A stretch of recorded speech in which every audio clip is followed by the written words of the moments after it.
2023 has been a year of AAA flops.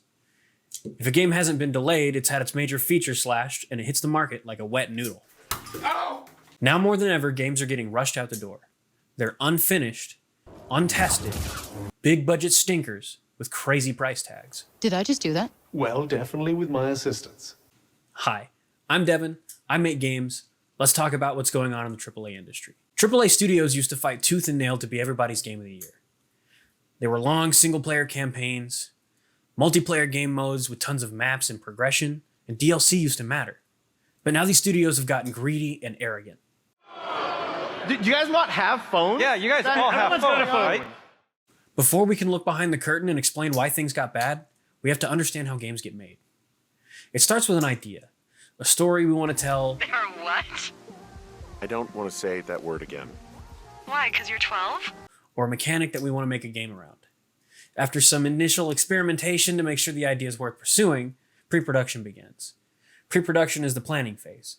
Then there's the production phase where the game gets made, and the final QA and playtesting phase where bugs get fixed and design features get polished. Ideally, the end goal of pre-production is to have a clear outline of the game we want to make. What are the story beats? What's the game loop? What mechanics need to be made? This all comes together to make a game design document. Once the game design doc is fleshed out, management can now start thinking about the budget and timelines. This is where we dig a little bit deeper into the specifics and estimate the amount of time and manpower needed to make a game. Projects of all sorts tend to follow a triple constraint triangle. In each corner is done quickly, low cost, and high quality. If we want to make a game of high quality that doesn't take a long time to make, it's going to be expensive. And if we want a game that doesn't cost a lot of money and is made quickly, then it's not going to be very high quality.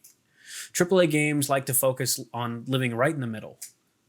Big budget, high quality games that take several years to make.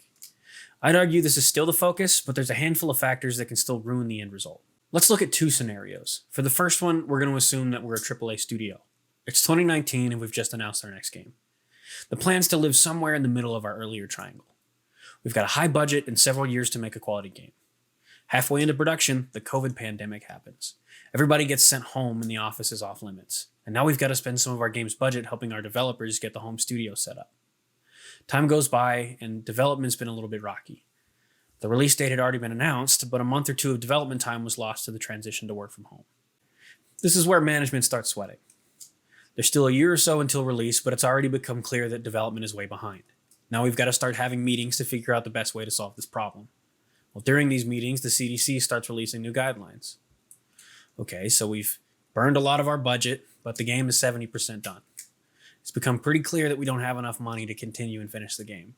Well, we don't need the entire staff to get across the finish line, do we? But we can't have mass layoffs like all the other tech companies that'll ruin our reputation. Nobody really talks about this, but forcing workers to return to office was a pretty clever way to reduce costs without having to fire anybody. If employees quit on their own, we don't have to pay severance. So when told to get vaccinated and return to office, a whole bunch of folks quit. But it didn't go as clean as studios had hoped. The folks that could afford to quit ended up being some of the company's top talent. Now the deadline's closing in fast, and we've lost most of the people that could have finished it on time. At this point, there's only a few options left. We can delay the game outright and go over budget to finish the game, or we can cancel some features to have enough time to test and polish. Or we could skip the testing and polishing altogether. This is why we get delays like Cyberpunk, missing features like the local split screen from Halo Infinite, and buggy releases like Jedi Survivor. But there is one other side to this coin. Remember how I said there were two scenarios? Well, no matter what, the pandemic had a negative impact on studios. But there's a few instances where the games were ruined by greed from the get-go. Overwatch 2 is a pretty good example of this. It's a sequel that exists to shift the game to a battle pass business model. Blizzard had already collected everyone's initial purchase, including pre-order bonuses and varying editions of the game at different price points. But the loot box model had taken some heat, and Blizzard wasn't meeting financial goals for a games of a service title. The Battle Pass model that Epic had popularized proved to have a lot higher returns, and they wanted a piece of this cake. But they couldn't just shift the business model. Gamers would be pretty upset by that. So they made some engine tweaks, refreshed some character-based skins, and promised a new story-driven game mode. Yeah! Then the Battle Pass started coming out, and new seasons were happening, and all the overpowered characters were behind the Battle Pass. You had to pay for it in order to win games. All of the major flops this year land somewhere in between our two scenarios. Most of them took a major hit during the pandemic, development got really rocky, and to recuperate, they're still asking gamers to shell out $70. Some of the special editions are up to $100. So what does this all mean for games as a whole?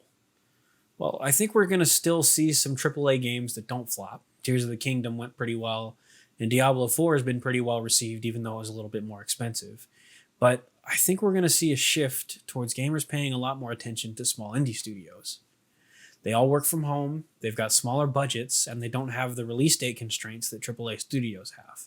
I honestly think it would be a wise decision for some of these AAA studios to take things down a notch.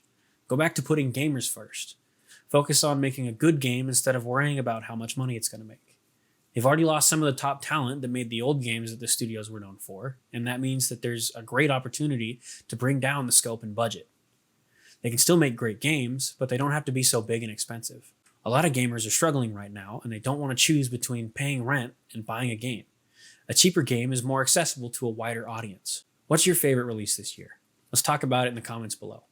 Mine's Vertigo too, but I'm a little bit biased because I'm a VR developer.